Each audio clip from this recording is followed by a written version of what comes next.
تصور کیجئے ایک ایسی قوم کا جسے ان کے علاقے سے نکالا جا رہا ہو، اپنا گھر، زمینیں چھوڑنی پڑ رہی ہیں۔ عام طور پر تو یہ منظر بڑا دردناک ہوتا ہے نا؟ بالکل، عام طور پر لوگ روتے ہوئے خالی ہاتھ نکلتے ہیں، لیکن جس تاریخی دستاویز پر آج ہم بات کر رہے ہیں وہاں منظر بالکل مختلف ہے۔ صحیح کہا آپ نے۔ ہمارا آج کا موضوع بنو نذیر کے یہودیوں کی وہ دستاویزی کہانی ہے جو بہت کچھ بدل دیتی ہے نا؟ مطلب یہاں جلا وطن ہونے والوں کے پاس 600 اونٹوں کا ایک شاہی قافلہ ہے۔ ریئلی؟ واقعی 600 اونٹ؟ ہاں، اور ان کا ایک مالدار سردار تو ایک پورے بیل کی کھال کو سونے اور چاندی سے بھر کر لے جا رہا ہے۔ او واو، یہ تو حیرت کی بات ہے۔ اور صرف یہی نہیں، وہ سونے سے بھری خال پر ہاتھ مارتا ہے اور انتقام میں ڈوبی ہوئی آواز میں کہتا ہے کہ یہ وہ دولت ہے جس سے ہم پوری زمین کو الٹ دینے کی طاقت رکھتے ہیں، اور تفصیلی جائزہ لینے والے ہیں۔ کیونکہ یہ کہانی صرف ایک قبیلے کی جلا وطنی کی نہیں ہے۔ بالکل، اس میں امن کے معاہدے ہیں اور دلوں میں چھپے قتل کے منصوبے ہیں، اور سب سے بڑھ کر سرمایہ داری اور بے پناہ دولت کا وہ غمنڈ ہے جو انسان کی عقل پر پردہ ڈال دیتا ہے۔ اور تاریخ کو سمجھنے کے لیے ضروری ہے کہ ہم اس واقعے کو کاز اینڈ ایفیکٹ، یعنی عمل اور رد عمل کے تناظر میں دیکھیں۔ صحیح، ہم دیکھیں گے کہ مدینہ سے نکلنے کے بعد انہوں نے خیبر کو سازشوں کا نیا مرکز کیسے بنایا۔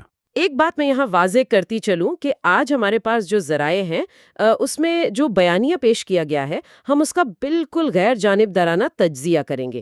ہم دیکھیں گے کہ اس تاریخی واقعے کے پیچھے نفسیاتی اور معاشی محرکات کیا تھے۔ الفاظ استعمال کیے گئے ہیں جیسے گندی دولت یا خبیث منصوبہ، ہم انہیں بالکل اسی دستاویزی حوالے سے کوٹ کریں گے۔ ہاں، یہ ہماری ذاتی رائے نہیں بلکہ ذریعے کے الفاظ ہیں۔ خیر، کہانی شروع ہوتی ہے ایک امن کے معاہدے سے، جو کہ ایک بہت اہم پوائنٹ ہے اس پورے واقعے کا۔ ذریعہ ہمیں بتاتا ہے کہ بنو نذیر اور مسلمانوں کے درمیان امن اور عدم جنگیریت کا معاہدہ تھا۔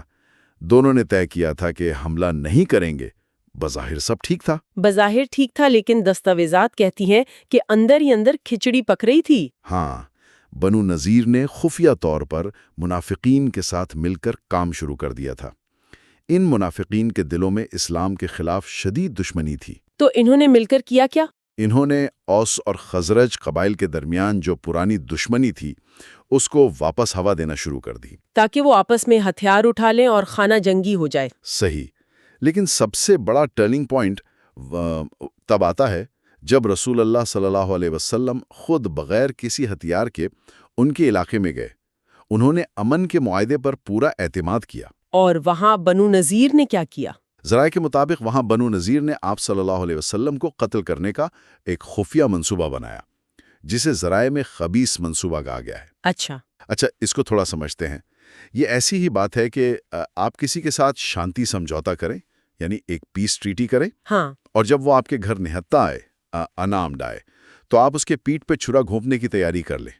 میرا سوال یہ ہے کہ آخر انہوں نے اتنا بڑا رسک کیوں لیا؟ یہ بڑا دلچسپ سوال ہے۔ جبکہ امن کا معاہدہ ڈائریکٹلی ان کے اپنے حق میں تھا۔ یہاں جو سب سے حیران کن بات ہے نا، وہ یہ ہے کہ ذریعے کے مطابق معاہدے کی پاسداری وہاں ہوتی ہے جہاں مفاد ہو۔ اگر ہم اس وقت کے معاشی ڈھانچے کو دیکھیں تو بنو نذیر کی طاقت زمین میں نہیں تھی۔ تو کہاں تھی؟ ان کی طاقت ان کے سودی نظام میں تھی، یعنی انٹرسٹ بیسڈ اکانومی میں۔ اچھا، اسلام کی تعلیمات اس پورے مونوپلی بیسڈ نظام کے خلاف تھیں، تو انہیں لگا کہ اگر قیادت کو ہی قتل کر دیا جائے تو یہ نیا نظام خود بخود ختم ہو جائے گا، اور ان کا پرانا سودی نظام دوبارہ آگے آ جائے گا۔ یعنی یہ کوئی جذباتی قدم نہیں تھا؟ بالکل نہیں، یہ ان کے معاشی غلبے کو بچانے کا ایک کیلکولیٹڈ رسک تھا۔ لیکن جب یہ سازش وقت سے پہلے بے نقاب ہو گئی، ہاں، رسول اللہ SAW کو بھنک لگ گئی اور وہ وہاں سے محفوظ نکل آئے، تو پھر معاہدہ عملاً ٹوٹ گیا، کیونکہ اعتبار تو ختم ہو چکا تھا نا۔ واقعی، جب آپ اپنے ہی مہمان کو قتل کرنے کی کوشش کریں تو کاغذ کا معاہدہ تو فارغ ہو گیا۔ ایگزیکٹلی۔ تو اس ننگی غداری کے بعد نتیجہ کیا نکلا؟ سازش ناکام ہونے کے بعد بنو نذیر کو 10 دن کا وقت دیا گیا۔ ایک الٹیمیٹم تھا کہ 10 دن میں مدینہ چھوڑ دو۔ ہاں، ورنہ جنگ ہوگی۔ اب یہاں ایک عجیب ٹویسٹ آتا ہے۔ ذرائع کے مطابق شروع میں انہوں نے اپنی غلطی تو نہیں مانی، لیکن نکلنے پر راضی ہو گئے تھے۔ یعنی اپنا سامان باندھ رہے تھے؟ صحیح، لیکن پھر سین میں انٹری ہوتی ہے منافقین کے سردار کی، عبداللہ بن ابی بن سلول. جس نے انہیں روک لیا۔ ہاں، اس نے روکا اور وعدہ کیا کہ وہ اور اس کی جماعت اور حلفاء قابل مل کر مسلمانوں کے خلاف لڑیں گے.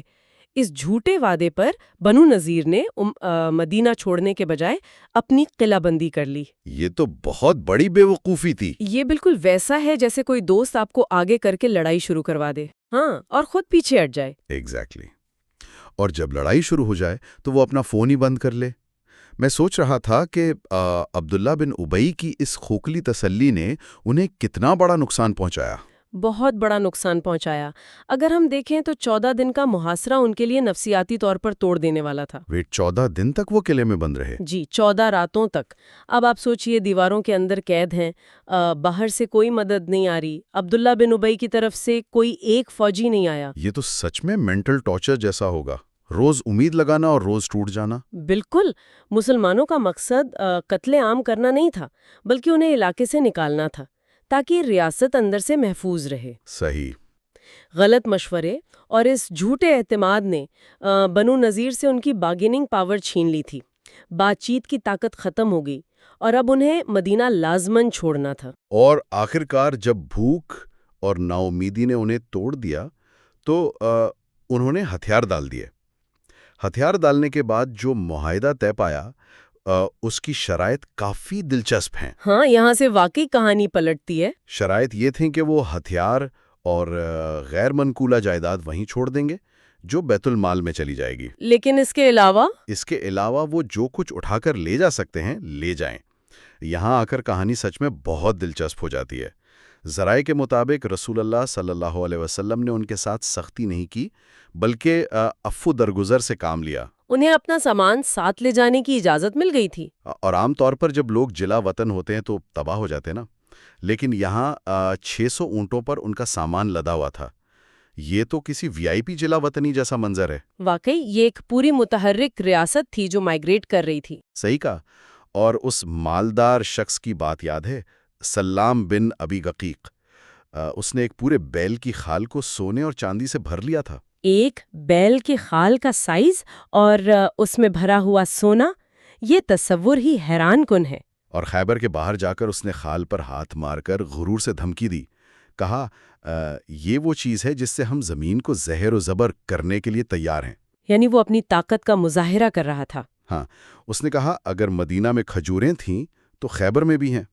مجھے بتائیں اس واقعے سے ان کی معاشی طاقت اور مائنڈ سیٹ کا کیا اندازہ ہوتا ہے؟ اگر ہم اس کو بگر پکچر میں رکھیں تو ذریعے نے ان کی اس بے تحاشا دولت کو گندی دولت کا لقب دیا ہے۔ یہ لفظ ذریعے کا ہے اور اس کا اشارہ اس سودی نظام کی طرف ہے، یعنی انٹرسٹ بیسڈ ویلتھ۔ بالکل، جسے اسلام نے حرام قرار دے کر جڑ سے اکھاڑ دیا تھا۔